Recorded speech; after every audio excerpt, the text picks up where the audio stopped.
Welcome back to the Modern Midlife Collective. So, today we're going to talk about fatigue. So, if you have been struggling with dragging through your days and wondering why 8 hours of sleep is not enough for you, then this episode is for you.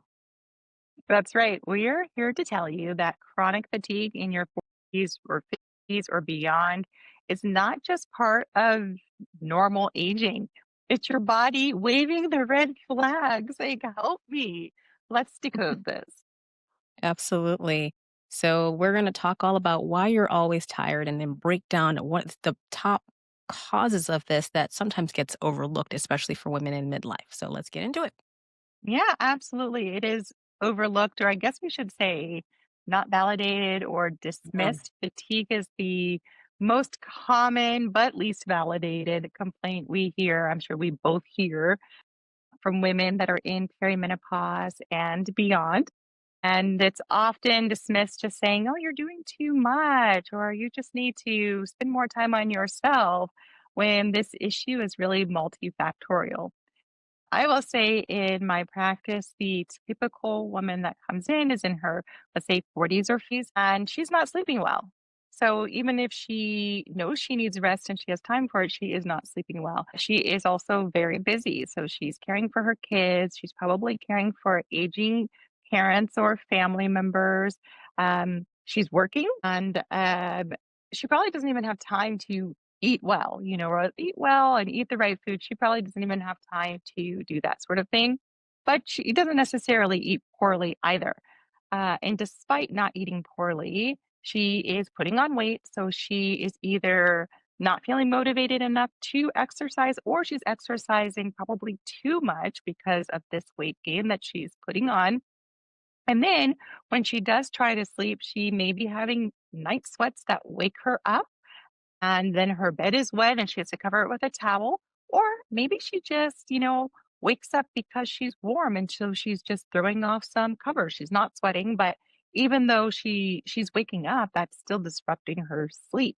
And then during the day, she can't remember where she put the keys, or she walks into a room and doesn't remember, what did I come in this room for? So she just has this like brain fog. Is it due to not sleeping? Is it due to perimenopause? These are the questions she's asking, but unsure if this is just a normal part of getting older. And then let's say that she is trying to fall asleep and she's done all the perfect sleep hygiene that you can do. She's anxious. She's thinking, what do I need to do tomorrow? What did I do today? Or what happened at this meeting? And so then her brain is just like going and going and going, and she can't even relax herself enough to get into sleep, never mind deep restorative sleep, which is what she really needs. What do we need to do? We need to get to the root cause of this. Does this sound like a pretty typical picture of a perimenopausal or menopausal woman to you? Yeah, you just basically described the exact woman that typically walks into the clinic, usually over 40, with all of the above that you just explained. And a lot of the times they'll walk in really frustrated. They've probably told some provider somewhere everything that you just described, and maybe they have been prescribed medication for depression, or they've been told, well, this is just part of aging. Unfortunately, there's not much you can do about it, or just sleep more, or eat less, and move more. The usual typical things that you get. So by the time they get to us, it's like, help me. Yes. So, yes, that's pretty typical. Well, I think we can probably brainstorm. I'm thinking of five top or most common physiological causes of fatigue. Yeah. The first one, of course, we have to start with, because for the Modern Midlife Collective, when we talk about hormones, let's talk about hormonal Let's talk about the imbalances. hormones. Yes, specifically like our sex hormones, right? So estrogen, I guess, would be number one when we're talking about our sex hormone imbalance. And estrogen drops, your serotonin also drops, another hormone, and then your mood dips. So you already brought up the depression and people getting their depression medications. And the depression medications are typically medications that will keep your serotonin working. So it prevents your the reuptake. They're called selective serotonin reuptake inhibitors. So it prevents the serotonin from being removed. And the problem is that great, we're taking care of that problem, but not the root of the problem, which is the estrogen going down, leading to the serotonin going down. And then the mood dips. And then your sleep suffers. And And then everything else your goes energy with it. tanks, right? Another one is progesterone. Progesterone is our, feel good, calming hormone. So when Yeah. that kind of starts to decline, our sleep suffers. We are going to feel more anxiety. Our brain, our mind will wander more. We're not able to kind of turn it off. It's like someone flipped off the relaxation switch and now you're up in the middle of the night. And even when you are sleeping, you're not getting deep restorative sleep. There's specific types of sleep that we need each night, and if we don't get that, then there are lasting consequences. Absolutely. I mean, I can think of just a couple of people in my mind right now who would say they had something close to maybe anxiety, even as extreme sometimes as panic attacks, where, you know, when especially if they've been on hormone therapy and they're kind of at the tail end, they'll say, well, yep, those some of those symptoms start to come back because that big drop in hormones like progesterone, exactly what you just mentioned, is a calming, helps your mood, it helps with sleep. Imagine just going from a nice normal level to going to zero if you're, hitting the point where you're no longer producing these hormones. So it can impact women so much. And of course, we've talked about testosterone in another episode, but this is so important also for energy levels, for muscle tone, metabolism. And if your metabolism isn't that great, of course, you're going to, have that weight gain. Women usually gain that weight around the midsection, even our motivation to want to do anything. So it all is connected, right? So many people don't realize, the reason it's so hard to recover from exercise. Sometimes women will say, I went to the gym. And of course, you're working out, like you mentioned earlier, you're working out so hard, you're trying to lose all that weight and then you can't work out for like a week because you're trying to recover from the exercise episode that you just had because your testosterone is so low.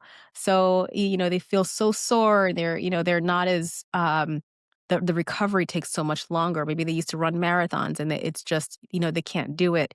So when testosterone is low, your get up and go gets up and goes, literally. So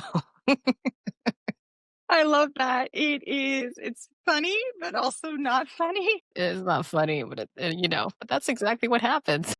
I love it. I love it. My gosh. Okay, going back to estrogen, if it's tanking and you're waking up 3 times a night with night sweats or with anxiety from the low progesterone and your testosterone is so low that you either have no motivation to do anything, to exercise, or like you said, you can't recover from the exercise that you've done. And then if you're not recovering, you're having higher cortisol levels, which that's another one we have to talk about. You're not going to be able to even think straight. So, of course, you're going to feel exhausted. It's just, oh, so much. But so that's one, we talked about hormones. And the next thing we should talk about is thyroid dysfunction, which, that basically is your master gland for your metabolism. So imagine if you're not having, and I don't want to use the word normal, optimal functioning thyroid during midlife, it's your internal thermostat. So it controls how fast or how slow your metabolism runs. Imagine if that declines, that also impacts your energy levels, your recovery as well. So you can get sluggish, even when your labs say normal. I think this is something we should expand a lot on because you probably know that when somebody says, well, I've had my labs checked and you'll see just a TSH and because the TSH or your thyroid stimulating hormone is just part of the picture. I'll let you expand on that a little bit. Oh, yeah, that's a pet peeve of mine. Oh, I hate that when I say, "I think we're gonna check your thyroid," and they're like, "Oh, no, my thyroid's always normal." "Okay, let me see the results." "Oh, they checked your TSH." That's not a hormone produced by your thyroid. That is produced in your brain and your pituitary gland, so it stimulates your thyroid to produce hormone. But we all know there are lots of steps to doing something, and you could have a disruption at any of those steps. So, checking the top doesn't mean you're going to get your optimal outcome at the bottom. I mean, that Right. just makes sense to me. I don't know why it doesn't ring true for everybody, that everybody wouldn't make that same conclusion that we have to actually Right. check those hormones because there are many clogs in the There are drain, so many. right? Absolutely. Yeah. Absolutely.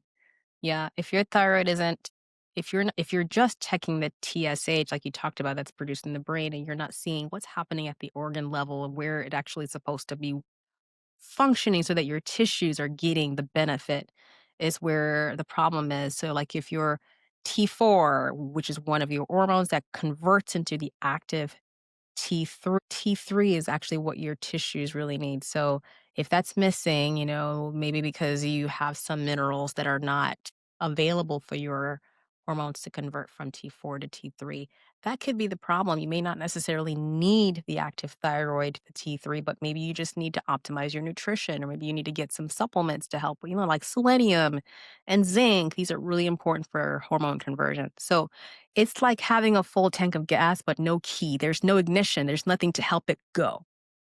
Yeah. So all of those things can really make it really hard for your metabolism to really get that jump start. So it's more than just, yeah, I'm eating well, but what is optimal for you at this stage of life? Yeah, I really like that analogy that you have this full tank of gas, you have this hormone there, but you have no key in the ignition. So the fuel's there, but your cells can't use it. Why Can't is use it. that? We have to look into that. So your metabolism isn't working efficiently. Thyroid hormone, especially active thyroid hormone T3, that gives you energy. And so if you're either not converting the T4 to T3 or you don't have enough T4 to convert to T3, or your T3, even there's reverse T3 where it can go backwards and become T4 again, or you don't have those nutrients that you discussed that you need to actually make thyroid hormone, that's a problem. Yeah. So it's not enough to just have it. You have to have the tools to use it as well. So optimizing your thyroid can give you more of that energy that you desire, even if it's normal. Even if you do Even it's have a within a normal normal range. right, a normal Yeah. range. Maybe you feel better when your levels are at the higher end of the normal range. Some people don't. Some people may feel too revved up at the high end of the normal range, and others really thrive at that point, really Yeah. thrive. Yeah, absolutely. I think there was one lady that showed up with a T3 that was high, and she had walked into a provider's office, and just for follow up, I think she just moved out of town, and they were gonna, mess with her. And she said she put up such a fight and says, "You better not touch that. This is where I'm at. I'm physiologically doing well. I don't have any palpitations. I'm not anxious. I'm not." You know, so it's really frustrating if you go to someone that doesn't get it and they literally wanna call your provider and says, "Are you trying to kill?" That's just what we're trying to say. It's not that, you have to be within a box or you have to be between 2 and 3. Maybe you do better at 3.5 because you are getting the symptoms of optimal thyroid function. You have energy, your metabolism is functioning okay. Of course, just continuing to monitor because your levels can change, so that needs to constantly be monitored. And then no, even your TSH, you can't monitor just your TSH when you're on thyroid Exactly. medication, right? It's a whole feedback loop. And so your brain doesn't necessarily need to send out signals that it needs more if it's already getting what it needs. So even if those levels are way low, lower than the reference range, when this signal is whispering, like, don't send more, but you're on medication, it's because the medication is doing what it needs to be doing. You have to look at the actual hormones themselves. Love that. I love how you said because some people get freaked out when they see the TSH go really low. It's like, "Oh, is that Mhm, normal?" Well, yeah, because now you mhm. have great amounts, so we don't need to send that loop to the brain or to the thyroid gland to produce more because there's enough in the bloodstream that's making your tissues function. So that's what we Right, want. It's a good thing. right, exactly. Okay, let's go on to number 3, cortisol and the stress fatigue A stress spiral. Ugh. hormone, yeah. Yes. So can't skip cortisol. Yet. cortisol is very important. It's the hormone that kind of wakes you up in the morning. You should have high levels in the morning to get you through your day, helps you handle life. You're doing life with your cortisol level. Cortisol is there to support you. It's there when you are having to go through a situation that's scary, right? Like you're fleeing from a bear. Well, I shouldn't Mhm. say that because some bear you don't run from, others you do. So I don't know. Wait, which bears don't you run from? Right? No, there's some you have to play dead. So What? the oh my goodness. I didn't go to elementary school in Alaska, so I should call my daughter in and ask her. But like the black bear, one of them you have to be like overpowering and dominant and be like, "Arr!" And then Okay, the I other haven't one, figured this all out yet. yeah, My I don't instincts think still you're say supposed to run run from away. everybody, from every bear. Okay, we need to study this and come back with this because Apparently, no, we you need some cannot bear run safety from all training. of the bear. I know, especially when we're, like, out there running, right? Moose, you Oh can run from god. them. Go ahead and run away. Don't run through them, just turn around. The bear, no. Either you're playing dead or you're being dominant. How about Noted. we just stay away? Just How stay about away, just yeah, stay away, stay far away, don't go looking right? for trouble. But if Yeah. we encounter them, then what's gonna happen is our cortisol levels are going to I bet shoot our up audience so is not that gonna we forget can this now. They're like, "What are they talking about?" I So know. bears just think We're gonna come back. cortisol spikes. Cortisol spike, that's the important thing to take away from this. Please do not get your bear safety from us. But yeah, cortisol goes up to manage your stress, but it gets thrown off because if you have chronic stress, so if a bear is in your life every single day, your cortisol is going to be like, you know what? I couldn't help you the first 20 days, so I'm done. I'm retiring from this situation. And then you don't have cortisol. Cortisol, when it's thrown off, you also have poor sleep. Your body also, especially if you have like these long periods of high cortisol levels, you have such high inflammation in your body, which causes a lot of other problems. And then hormonal changes also affects our cortisol. So as our estrogen levels go down, that affects the production of our cortisol. It can get too high. You're wired and anxious, and then at other times, if your cortisol crashes too low, then you're like feeling blah. You're dragging. You're Yeah. not feeling energized. Absolutely, and this is where women will say they've slept for 6 to 8 hours and they still feel tired. They're not Mm, really sleeping well. They think they're sleeping, but they're not. You're stuck. Your cortisol levels are not high because maybe you're chronically fatigued. They're actually super low because it's tired of producing. It's like I'm trying to protect you, but I guess it's not working. So we're just gonna give up. So your body's constantly spending energy just trying to keep up. So you may wake up wired at 3 a.m. or mid afternoon, you might crash with zero energy.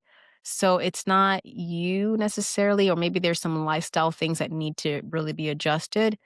Your adrenal glands produce this cortisol, and so they're crying out for help. So those are the signals when you just feel like nothing you're trying. Maybe you have all these supplements that you take every day, but it's not working. This might be a sign of chronic stress. yes, yeah. Your body's always in fight or flight mode. That just doesn't work. Mhm. This is also something that I find pretty controversial in the medical community, especially amongst people who maybe just practice more traditional Western medicine, the adrenal fatigue Mhm. diagnosis. I don't know if Yeah, you've like encountered I've this heard that. controversy. Yes, Yeah, I that it so doesn't there's exist. There's no such thing. right. People think it doesn't exist. But in all things, if something's overworked, then there starts to be an introduction of dysfunction, and that's kind of what happens Correct. with the overworking of your adrenal glands. Yeah, I absolutely agree. Those symptoms of chronic stress, maybe we don't have to call it adrenal fatigue, but the symptoms are real. And once the root cause is reversed, and you can start to make normal cortisol levels again, and have energy and you have sleep, yeah, it does. It is definitely something that you can fix. So Right. if you are having those symptoms, it's definitely time to reach out and get your hormones checked, get your lifestyle checked, all of the above checked.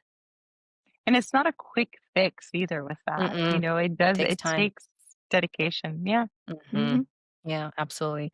So let's talk about nutrition. So this is something that I think a lot of women struggle with because we are so busy with work, life, everything, and we are not the best at making sure that we are optimized nutrition. I mean, we have women coming in with super low vitamin D levels, especially those that are here in Alaska.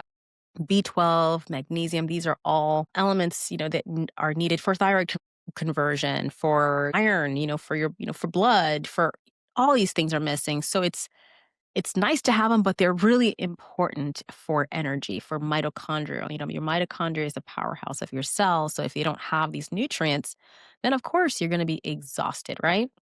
Right, right. So if you've had chronic stress, or let's say you're losing blood because of heavy periods, Oh, yeah. or you have poor digestion, gut issues, that will affect the absorption of the nutrients. So even if our food was more nutrient dense, which it's not, our food today is just not as nutrient dense as it was. But even if you're eating perfectly, if you're having absorption issues, gut issues, then you're not going to be absorbing those nutrients that you Yeah. need, even from food or supplements or vitamins that you take. You may not be absorbing them from that way either. Um, there's even medications that can interfere with the absorption of nutrients. So if you're Right. taking medications like for reflux, that can prevent absorption. Even good things like, metformin that we give for insulin resistance, that can Mm, interfere with the absorption of the vitamins that you need yeah, from food. absolutely. Absolutely. And I think even when your labs are, in the normal range, you may notice that maybe if you're optimized a little bit, maybe if you do Mhm. get a few injections to help out to optimize and elevate that, you might feel better. So just because your B12 is in the normal range, maybe you can optimize that a little bit. So if your cells are trying to power up, but you don't have the tools, it's really frustrating. So your body really needs the fuel, and it can't run on empty for so long, right? Right, right. And speaking of running on empty, your energy crashing, this can happen after meals or after the wrong meals, let's say, or thinking about if you're getting hangry between your meals, then you may not have had the best meal for you to fuel your day. You're probably on a blood sugar roller coaster. You think about that, you're eating a high carb breakfast and then your sugar crashes a couple hours later and you're feeling super tired. You weren't given the fuel that you needed to get through your morning, and not eating the foods that give you a sense of satiety, like make you feel full, like that you could last several hours. Um, Also, from hormone changes, estrogen declining, that can lead to less sensitivity to insulin. So, insulin is carrying glucose, the sugar, into your cells, but if those cells aren't opening the door and letting insulin in, then you're not able to use the fuel. So then it just sits in your bloodstream, causing all sorts of problems, that blood sugar. So we need cells to be more sensitive to insulin so that you can use your food as an energy source. But in midlife, things change thanks to lowering of your hormone levels. Then you have more spikes and crashes in your Yeah. blood sugar, which itself makes you feel Yeah, speaking of those there's a lot of feeling, yeah, spikes and crashes, there's a lot of that, right? So, what a shame. it's even more important now, and it's let's be real, it's difficult because we're constantly running like we said before. So, most of the time we're grabbing coffee and we're out the door, and there's no energy Yeah, source. We're yeah. relying on caffeine and to kinda get through the day. I get it, totally get it. I have those days, I tell you. But then you get hungry, right, around 12 or 1, and then you eat, and then you have crash in your blood sugar after that. That's that afternoon fatigue that women will feel like you just feel like, "I'm done for the day." So what's happening, you have this either a high carb breakfast or no breakfast, or you have a high carb meal because you're super hungry, and usually most times I would say not heavy on protein. So you reach for that muffin or whatever it is that you feel like you can quickly grab, and then you're crashing after that. Most of the times you're not fueling yourself with fiber, which is really great at stabilizing your blood sugar throughout the day. If you take the time to I'm sure Jillian, you've done that before where you wear your CGM, your continuous glucose monitor, and you can tell. what's happening really quickly because those blood sugars are doing all sorts of crazy things. I mean, that was a huge game changer when I wore that. And I was like, told the nutritionist, yep, I am a believer and I will never go back. So on days when you're really busy, grabbing even just a bar that is high in protein can really help, balance out that blood sugar so you're not having that afternoon crash where you're done, you can't focus, you can't do anything else because your blood sugars are either really high or they're low, just kind of all over the place. So you're saying a grande caramel latte for breakfast isn't a good idea? Hey, listen, I love my coffee. Don't get me wrong. I love my coffee, but I feel like we could do better, you know? Your body digests those carbs quickly. It's a quick source of fuel for your body, right? So imagine you take Yeah. it, your blood sugars go up and your cells use them and it's like, "Okay, what's next?" And the more you do that, especially when there's a lot of stress, that's where we start to get into trouble if this is chronically what we do because your body starts to get less sensitive to, the work of insulin. That's when we start to develop insulin resistance and pre-diabetes, where your blood sugars just kind of sit there. Your body's just kind of like, we don't need to do any more of this. And that's where you start to store a lot of sugar as fat. And that's where we start to get belly Mm, fat. And, mhm. it just leads to more problems. So the best thing to do is to, yes, you can have your coffee, but make sure that you're balancing it. Don't make it a daily routine where you're surviving just on caffeine. I think that's where the problem is. So yes, you can have your coffee. Just make sure that you're balancing, especially now during midlife. That nutrition is so key. Healthy fats, even if you're busy, taking the time to fuel yourself with, or if you have a desk job, finding things that you can easily reach that are not high in sugar. Make sure that you're not fueling yourself with things that have, those fructose and sucrose are supposed to be healthy, but they're hiding Oh, something in yes. there that's making you Yes. want those things to keep Yeah, going they back. stimulate that center, like Yeah. they sure do They the can be same, like the sneaky. cocaine center, Uh-huh. right? They Like, can be very and it makes you sneaky. want more. Uh-huh. It makes Yep, you want more. Oh, yeah, that yep. healthy thing that I brought from Costco. So, yeah, just read the Mhm. labels, watching for those extra grams of sugar. That should help. Yeah, I get it. So to stabilize energy, we have to eat with our blood sugar in mind. And you're right, those continuous glucose monitors can really give you really valuable information on what causes spikes in your blood sugar for you because it's not going to be the same for everyone. You don't want your blood sugar Yeah, to spike more than I think 30 points. So, that's significant to look out for. And then just changing how we're eating our meals, I've found helpful. I'm making sure that I have protein with each of the meals. And so eating that protein first can make a difference on how the other nutrients in your food are being utilized. So have your protein, also your fiber, and then fats, healthy fats, right? And then just absolutely. avoiding the carbs like your native carbs like toast and even fruit by Yeah. itself, have protein with your fruit. Yeah, even movement. I mean, if you have to grab, a muffin, I mean, let's be real, life sometimes, but, getting some movement in after work, I think helps me out. I know I've been sitting at my desk for hours. I need to get up and move, take the stairs, walk around a little bit just to kind of get your body to use up some of the sugar that helps kind of restore that energy so you're not in that slump from having such high blood sugars too. Just another tip. Let's zoom out then and talk about how energy, how your body makes and uses energy, starting with the mitochondria, which you mentioned, the tiny powerhouses that are inside all of our cells. You have your mitochondria. And so you're eating your food or you're breathing in oxygen and your body is converting it into ATP. And this is your body's usable energy. Yeah. But your So mitochondria need support too. it definitely does. So I feel like the mitochondria is like really, what's the word?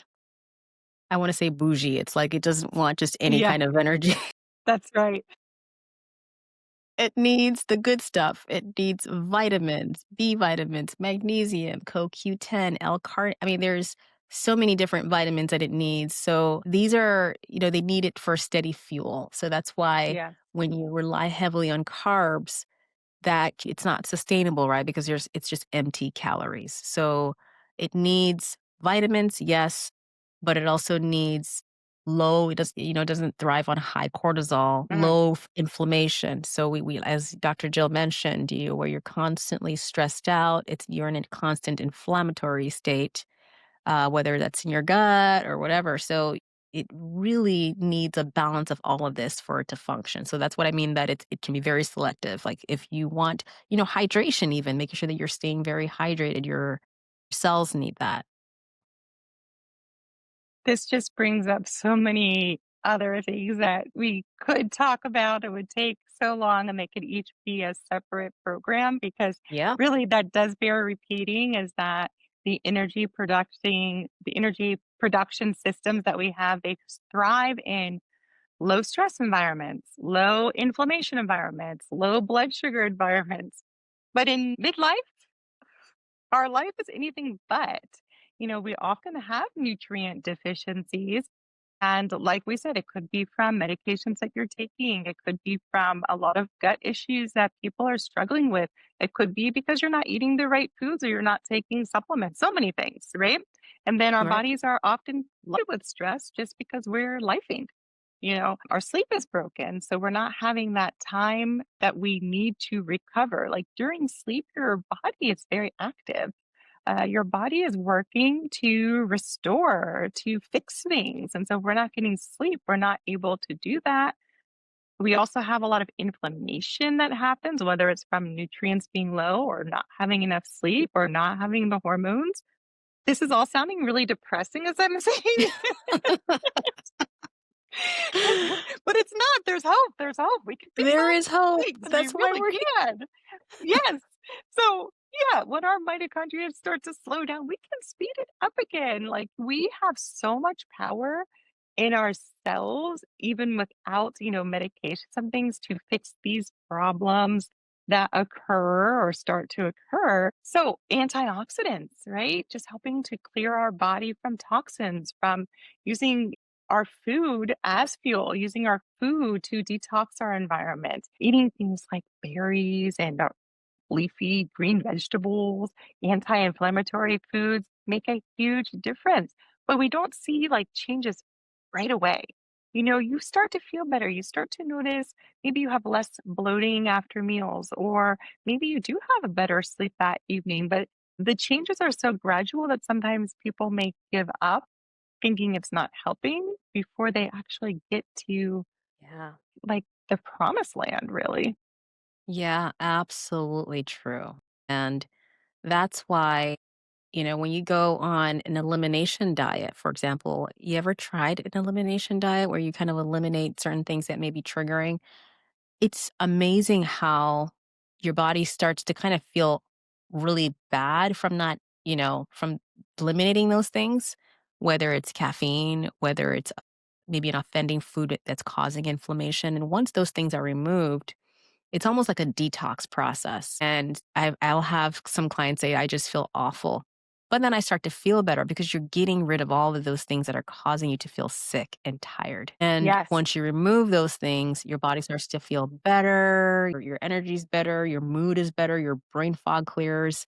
So there's just so many things that you talked about, environmental things, that whether it's perfumes, whether it's plastics, all this toxic things that are burdening our immune system, our gut, can really wreak havoc. So once, poor diet, emotional stress, even just stress alone can cause problems, right? So it sends messages to your mitochondria to slow it down, essentially. So it's your body's way of protecting itself. So it sounds depressing, but it's really important for you to really be cognizant, understand how different things in our environment can cause illness. Even with midlife changes, there's hormonal changes, but there are also things in our environment, in our lifestyle that can really cause energy, brain fog, and all those other things. So, I'm just hoping that you're stopping and you're thinking about how I can change, whether it's writing things down. At this time of the day, I feel XYZ. Is it because of what I'm eating? Is it because of stress? Is it work? Is it stress in the family? That's what functional medicine really is about, is looking at the whole picture and how all of these things can, create problems, illness, starting all the way back from when you were a child to now. Um, some of the stresses, the trauma can cause stress, chronic stress. So anyway, that's a whole nother topic Yeah, that I we're think we do have diving to into. come back to that. I think we need to talk about like inflammation in general Yeah. if we haven't already. I don't think we have specifically, Yeah, I don't so think I so. think that's a great idea. Yeah. Um, I've never done a food elimination diet, to be honest, Dr. Ade. I did food testing so I Yeah. could see specifically what affected me in a good way, what caused inflammation. Like it was green, eat these foods. Yellow was like, these are a little bit Yeah. inflammatory, and red is highly inflammatory, do not eat. Right. I'm impatient, so that was just so much easier for me. And then it just told me, don't eat these things or you're not going to feel good. And I Right, can right, do right. that. I like It was data. enlightening. It definitely Yes. was enlightening to do it. I decided to try it as part of my functional medicine course, and at first I was like, "Well, I Oh, don't know if I wanna do that." Well, it's like, well, if I'm gonna teach my patients to do it, then I should probably do it, but definitely makes a huge you realize how much things really do cause problems when you eliminate them, and you may not need to eliminate it forever, but right. just taking a break can really actually help improve things out, so you can go back and maybe start to take it, but moderate and not every day. Right. Well, big picture here today is fatigue is not about just being too busy. It's not about, oh, you have poor sleep hygiene and you just need to go to bed earlier. It is a Mm, multi system issue. Hormones, nutrients, thyroid hormones, stress and inflammation, sleep, yes, metabolism, all of these things interact and can yeah. lead to fatigue, right? And so if one of those systems is out of sync, your energy takes a hit. Absolutely. Here is your gentle nudge. Look at all these different areas that we mentioned. We talked about a lot of different things. Maybe it's your blood sugar, or maybe it's your sleep, maybe, your diet. So give it some thought. Maybe it might be time to maybe journal and, track what's happening. Your energy didn't just crash overnight and we can't fix everything overnight. So, but you can start to rebuild it. You can start from somewhere, right? That's right. And you deserve to feel good. You deserve to feel like yourself even better than you have before. So, not just functional, not just getting by, but really, truly energized and optimal and alive in your own body. So you're made to thrive. We are all made to thrive and to feel our best. If we have shared something that resonated with you or that you liked, please share this episode with a friend. Invite them to join us here on the Modern Midlife Collective. Thank you so much for joining us. This is it for the Modern Midlife Collective, and we'll see you next time.